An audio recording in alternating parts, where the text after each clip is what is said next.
His tone is much more friendly and jovial than I expected, and I feel myself relaxing a little. Okay, I can do that. Only a little, though. Of course. Well, hello. Welcome back. I'm sorry, a bit too close to the mic. Well, hello. Welcome back, any and everybody. This is Linen Otter here to do another episode of The Taste of Fire. I really like saying it that way. Last we left off, we were just introduced to this bull of a man, or this man of a bull. Hopefully we can trust him. I mean, of course we can. One day, we'll learn to trust... Shoot, I forgot his name. Let's find out. I shrink away a little. Oh, and I also turn the fan off. And I also set my timer. I shrink away a little and set my timer. Okay.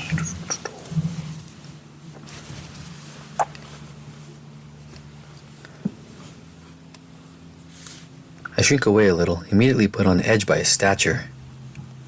Despite being smaller than Valos, the ox is still at least a head taller than myself, and much wider. Valos stands to the side, gives me a look with one eyebrow raised, then gestures to the other beastmen. Sam, this is Hershel. He's graciously agreed to host us while you recover. If I had to guess, the ox is in his late 40s, maybe early 50s.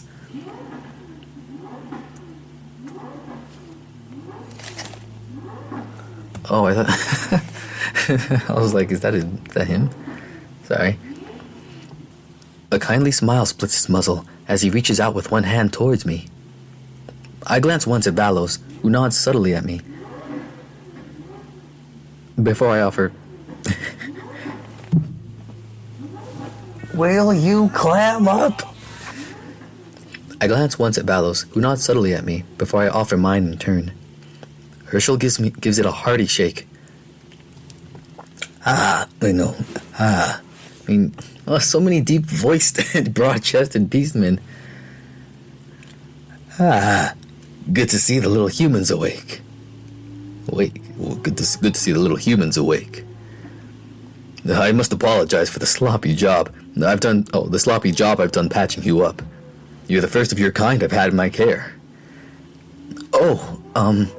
So you were the one who took care of me. Valos already said as much, but this is the first thing that comes to mind when I think of something to say. More or less. Although the young dragon made a commendable effort before bringing you here. How are you feeling? Fine, sir. His tone is much more friendly and jovial than I expected, and I feel myself relaxing a little. Okay, I can do that. Only a little, though. Of course. Thank you. For that, and for letting me stay here. Bah. Well, when this one offered to carry out some task for me in return, I couldn't exactly refuse, now could I? It's not every day one gets a chance to get himself a dragon for a helper, hey? Hershel lets out a booming laugh. Valos and I exchange awkward looks. The dragon then smiles a little tersely at the innkeeper. Happy to help. Just make sure Sam is safe and sound. Hershel waves a hand at him dismissively. Of course he'll be. No fool would get it in their head to try and harm a guest of mine. I hope that's true. There's not edge to the dragon's voice, which surprises me. I should get going then. I'll be back soon. I can't tell if the words are addressed to me or the innkeeper, but I nod to him anyway. Valos disappears through the door, but the ox remains, regarding me in a way that quickly makes me uncomfortable. He then sits on a stool, which creaks pitifully under his weight, but somehow manages not to break. Hershel motions at the bed, and I reluctantly sit down too. I'll admit, even though a spare pair of hands was much needed, I was also eager to be able to speak with you. Me? Why? Well, you see, I know some of my own live among your kind, but the opposite is almost never the case. As you can imagine, there haven't really been any humans around these parts, and I've never really left. So I see the dragon carrying you, and I think to myself, this may well be my only chance to learn something from an actual human. The innkeeper chuckles again, sounding mighty pleased by this development in his life. I remain silent, not particularly eager to be interrogated by this imposing beastman. Not that I'd refuse, because I am somewhat indebted to him, I suppose. And also because I'm all alone with him, and despite Hershel being older, he's far more frail looking, really. The ox, meanwhile, keeps blabbing on, oblivious to my discomfort. And don't get me wrong, I've managed to accumulate a fair number of books. All manner of folk pass through my inn, from soldiers to merchants to scholars and everything in between. Some just offer a good story, but plenty have been willing to sell me a book or two. So don't you go thinking I'm ignorant. But still, I'd be grateful if you could tell me more about your kind, your lifestyle, your kingdoms, this strange being you worship. The god? Oh, God, you mean? I do not really believe in that. The ox looks taken aback at my response, and maybe a little disappointed.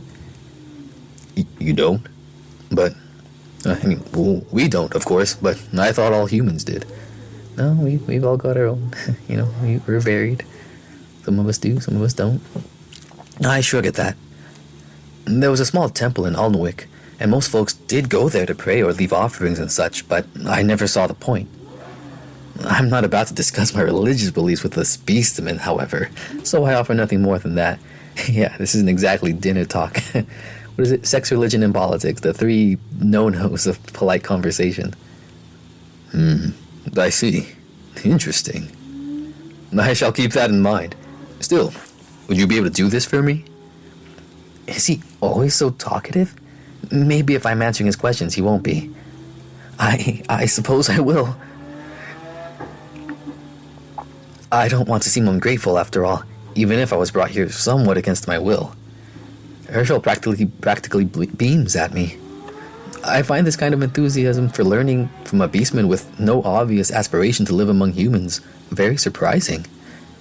But I suppose I can relate to it, to a degree. I left my village for a similar reason, to see more of the world. If the innkeeper can't leave his home, learning about the world from others must be the next best thing. I wouldn't tell him anything dangerous, of course. Not that I have much knowledge that could be harmful if spread to hostile beastmen, but I should still watch what I say. Excellent! I can't express how glad I am. If you don't mind, I'll be taking some notes, too. He's starting to overwhelm me a little. I do not mind, but does it have to be now? I woke up not that long ago. The ox slaps his forehead as he stands up. Of course. Forgive me. I got a little carried away. I'm going to bring you something to eat. Then you can get some more rest. We should have at least several days before you're fully recovered, which gives us plenty of time to converse. I wish he didn't sound so obviously pleased at the fact that I'm hurt enough to have to linger here for that long. Still, I force a smile and nod. Can it be something light? I am a little nauseous. You are? You are? You are? You are? Now Hershel looks at me with concern. It's nothing, really. I just hit my head. I just hit it in the head. Oh, I just got hit in the head is all. He stands there for a long moment, examining me with his gaze, then nods. Very well. I'll be back soon. But be sure to tell me if anything else bothers you. I'm no medic, but I've cared for enough drunk brawlers after a bottle got smashed over their heads to be able to help you. I wince at the idea of beastmen fighting drunkenly downstairs, but nod at Hershel regardless. Thank you. Oh, no need, human. I'm grateful enough to have the dragon here, not to mention to have a chance to have a chat with you. After all, after you've gotten some food in your belly and a good rest. The ox smiles gently before leaving me alone in the room again. That was interesting. For some reason, I expected an innkeeper in a beastman settlement to be sullen and intimidating. Similar, I guess, to the image of the beastmen living in such places I had in my mind in general. Not that the beastmen in my own village were all like that. Some of them were plenty friendly, even if a little aloof. But those dwelt among humans. These, on the other hand, are hostile to us, consistently engaged in raiding or warfare. So it wouldn't be surprising to me at all if they were all angry, scary, and like that rhino in the forest, malicious. Valos is different, but he's from the north. The Great Dragon Empire doesn't have many dealings with us as far as I'm aware. Not that my awareness is extensive, because unlike this innkeeper, I haven't exactly had a chance to educate myself through books or conversations with strangers. Jeez, Sam, you're all kinds of racist. I'm kidding. Both a rarity where I come from. I see. I should be grateful that I can read it all. The orphanage gave me that much, at least. It would be interesting to hear what this Hershel might know about the dragons, if he cares to share his knowledge with me. If his behavior just now wasn't an act, I suspect he will be. The thought makes me a little more willing to answer his questions about humans. Maybe it won't be a complete waste of time, and I actually stand to gain something here. The innkeeper comes back shortly with a steaming bowl and a spoon in one hand and what appears to be a book in the other. There, I hope you don't mind a vegetable soup. I nod gratefully as he hands me the wooden bowl. Even through the slight nausea, the scent wafting up off the soup makes my mouth water. My stomach rumbles and my cheeks redden a little as the innkeeper chuckles. Eat up. That was very serious. Eat up, darn you. Ow, my throat.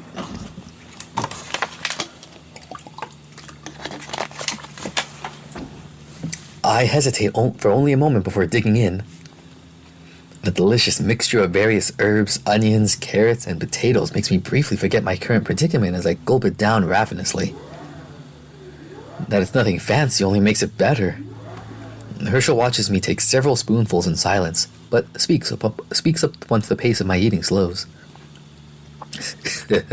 glad you're enjoying it. It's great, thank you. He waves me off with a grin. I pause for a moment, letting the food settle, and look at the ox. Can I ask where we are? Valos didn't tell you. We spoke for a very short time before he went to get you. Ah, I see. Well, as you already know, this is my inn. The Pearl, we call it. Been in my family for generations now. This village of ours is Penrith. I haven't heard of Penrith, but that's hardly surprising. I only know some of the village and towns closest to my own. The plan was to learn more and decide my path once I got to Orlan. Once you come to think of it, sounds exactly like what Valos was doing. Maybe it was hypocritical of me to question his lack of preparation in that regard. Although, unlike him, I wasn't about to cross the border into another country without even an inkling of an idea of where I was going. That was just outright foolish, which only makes me wonder what could have made Valos leave his homeland in such a hurry that he didn't even bother to pick up a map. I snap out of my thoughts and look to Hershel again. Anything else out there? Near the village, I mean. There's a garrison not far from here, guarding a fortress. The soldiers come by fairly often to blow off some steam. A couple major trading routes pass through Penrith, too. And that's how I meet all those traders and journeymen I was telling you about. Dragons? The ox looks at me curiously. No dragons, no. They're an insulary kind as far as I know. I try not to let the disappointment show on my face. So he hasn't met any dragons before. I thought they might travel more to the Beastman lands even if they don't venture into human kingdoms. Do you know anything about them? Less than you do, most likely. You seem to be close to Valos. I'm sure you've heard plenty. I blink at the ox, not quite comprehending what he's getting at. What do you mean? Hershel's eyebrows rise in surprise, and he scratches his head before he responds. Well, with how protective he seemed about you, I figured you have known each other for a while. Protective? What has Valos been saying exactly while I was unconscious? Protective how? Well, He made it very clear what would happen if you were harmed. Scared a bunch of my patrons off. Dragons may be rarer than a sweet-smelling fox, but they have quite a fearsome reputation. And this one looks like he can back it up. That he does. But what Hershel is saying makes me oddly uncomfortable. I'm not used to this level of care being shown towards me, and from someone I barely know, it's a little concerning. I do not really know him at all. I'm uncertain why I say this to the innkeeper. The wood spill out before I have a chance to shut my mouth. Huh. How did you two meet then? I got myself into some trouble and he got me out of it. There is really not much more to it. Really? You just happened to meet a dragon, just like that? As incredulous as the talk sounds, it's the truth. I did meet Valos, just like that. Yes. Then I got wounded, and I guess he decided he couldn't abandon me, so here we are. Huh. The ox doesn't look convinced, and for a moment he looked like he's about to ask more questions, but decides against it. There's a brief silence. Then, what do you know of dragons? Hershel seems startled by my voice, as if he was deep in thought. Oh, as I said, not much. Even with the traffic passing through here, folk who have been to the Dragon Empire are all but non-existent. You could have more luck asking around near the northern border. Do you have any books about the Great Dragon Empire or dragons? I do not believe so. I sigh, not hiding my disappointment this time. The innkeeper regards me, then nods to himself. I do have a friend who might have something, though. He lives in a nearby settlement. Maybe your dragon can go and fetch it for me, since he is running errands for me anyway. No, it's all right. Nonsense. It won't even be a long trip for him. I suppose I'd be grateful. Certainly. I put 2 more spoonfuls in my mouth. The soup has gotten a little lukewarm and mushy by now, but it is still delicious. What kinds of errands is Valos taking care of for you? Oh, this and that. At my bemused expression, Hershel scratches his head again and laughs. All right, if you need specifics. He's just making some deliveries or bringing shipments. Hunting for food, too. It saves me some coin that way. I nod as I sit back and finish up the meal. The task seemed far too mundane, and I'm suspicious that Hershel isn't telling me the truth. These are not the kinds of things I'd ask a dragon to do if he agreed to work for me. Well, what kind of things would you have him do? I bet there's more to this. In order to not irritate Hershel, however, I don't question any of what he said. I suspect I'll have an easier time getting the truth out of Valos once he returns. I see. Thank you for allowing him to pay off my debt like this. I told you. His help is more valuable than coin right now. That and the chance to speak with you. I nod to him. Not noting that I'm finished, Hershel takes the empty bowl and spoon, then hands me the book he'd been holding this whole time. There. I figured you may want something to keep yourself entertained while you're cooped up here. This one has some interesting stories about past battles. I bet a young lad like you might enjoy it. As I reach out to take the book, he hesitates. You can read, right? I chuckle. I can. Why, is that surprising? A little. We have plenty of youngsters who'd rather swing wooden weapons around than learn. I cannot say I'm much of a scholar, but I can distinguish one letter from another. Good. Then let me know if you like it. The innkeeper lights several candles for me before he leaves the room, bidding me good evening and promising he'll return tomorrow for a proper chat. That was cute. Went black really fast. As opposed to? Yeah, okay. I glance out the window, noting that the sky is turning a darker shade. It's already evening, and my timer has already gone off. Alright, pretty good timing. We finally got a chance to really get to know him. Maybe I'll go on for just a little bit. Or maybe I'll just wait for these noises to stop. Now that I'm awake and aware, I realize that I'd much rather have the dragon here for the night. Oh.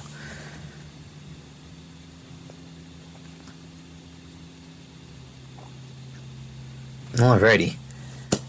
Thank you guys for watching. Yeah, I think I am going to call it. It's going to take a while. I mean, I can't say more than I haven't said already. It's going to take a while for Sam to get comfortable with Valos and stuff. And I already said that I understand, so no need to retread that. I like the innkeeper. Wait, what was his name? Hershel. He reminded me of from The Walking Dead. Hopefully he doesn't meet a similar fate. I don't know how drastic this game is going to get, but anywho, thank you guys for watching. Hope you enjoyed it. Hope you enjoyed my attempt at revitalizing the voices. Gosh, but anyway, be sure to subscribe and like the video. It really helps a lot. And any comments you can leave about other suggestions for videos for me to try and look into would be greatly appreciated. I love reading any comments that I get. And again, on the previous video, I had mentioned potentially adding some diverse gameplay to this channel. Maybe it won't all be visual novels. Maybe I'll play some more, maybe even some modern games. I've been playing a lot of Lethal Company in my spare time with some friends, so we'll see what you guys might be curious about me adding. If you have any other visual novels, let me know. Any other games you might want me to try.